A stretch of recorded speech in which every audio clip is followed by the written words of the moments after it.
এই মুহূর্তে লক্ষ্মী ভাণ্ডারের একটা আপডেট আপনাদের দিয়ে রাখি।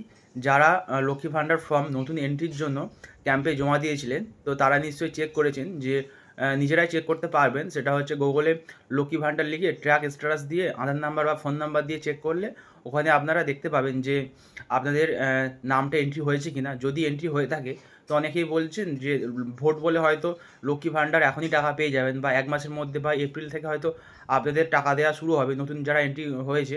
না, মোটেও না, সেটা একদম সম্পূর্ণ ভুল তথ্য। কারণ লক্ষ্মী ভাণ্ডার যারা নতুন, এবারে যারা নতুন এন্ট্রি করেছেন বা ক্যাম্পে যারা জমা দিয়েছিলেন, তাদের হচ্ছে টাকা এখন দেবে না। তাদের টাকাটা মিনিমাম 4-5 মাস পর দেবে। কারণ জাস্ট সবে এখন ব্লক লেভেল থেকে এন্ট্রি হলো। সেটা হচ্ছে ডিস্ট্রিক্ট লেভেল থেকে, ব্লক লেভেল থেকে এন্ট্রি হয়ে যাওয়ার পর ডিস্ট্রিক্ট লেভেল থেকে ওটা ভেরিফাই হবে। ভেরিফাই হয়ে যাওয়ার পর কি, ব্যাংকের নামের সাথে আধার নাম্বার, আবারও বলছি, ব্যাংকের নামের সাথে ব্যাংকে যেই নামটা আছে, আমার নাম যেমন অমিত মণ্ডল, আমার আধার কার্ডে আছে অমিত মণ্ডল, ব্যাংকে আছে অমিত মণ্ডল, একই নামের স্পেলিং থাকতে হবে। আবারও বলছি, একই নামের স্পেলিং থাকতে হবে।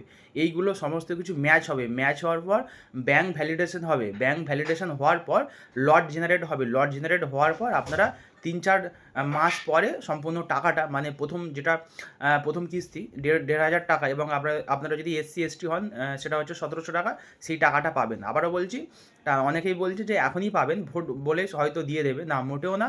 এখন এত তাড়াতাড়ি টাকাটা পাবেন না। টাকাটা পেতে নতুন লক্ষ্মী ভাণ্ডার যারা এন্ট্রি করেছেন তাদের টাকাটা পেতে মিনিমাম এখনও 4-5 মাস বাকি আছে। কারণ আপনাদের ব্যাংকের তথ্য, মানে ব্যাংকের নাম এবং আধারে যেই নামটা আছে সেই নামটা সম্পূর্ণ ভেরিফাই হবে, সম্পূর্ণ ভ্যালিডেশন হবে, ভ্যালিড হবে। হয়ে যাওয়ার পর তারপরে আপনাদের পেমেন্টের জন্য লট জেনারেট হবে, তারপরে আপনারা টাকা পাবেন। টাকাটা এত সহজেও আপনারা এখন আর পাবেন না।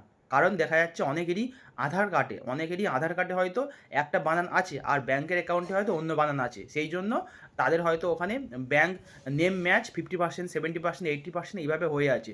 যার ফলে তারা টাকা পাচ্ছে না বা টাকা পাবেও না। টাকা পেতে গেলে কী করতে হবে, সেটা একটা অ্যাপ্লিকেশন লিখতে হবে।